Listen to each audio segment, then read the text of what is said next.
We use our feet for more than just traveling from place to place, standing, jumping, dancing.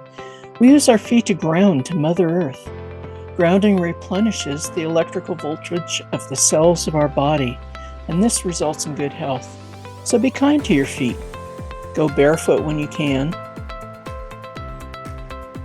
Give them an Epsom salt bath once a week with a quarter or an eighth of a teaspoon of Epsom salt in warm water up to the bottom of the ankles.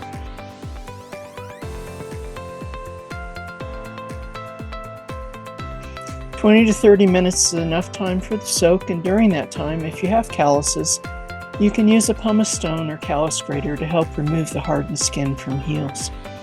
You can also add a drop or two of essential oils such as lavender for healing, tea tree oil as an antifungal, or peppermint for energy. After the soak, rinse the feet, dry them and inspect them for cuts, bruises, lack of circulation, lack of sensation, etc. Trim the toenails, then massage your feet with whatever moisturizer you prefer. If you have ingrown toenails, the soaking will make it easier not only to cut the nails, but also to lift them from the corners and place special fabric band-aids under them.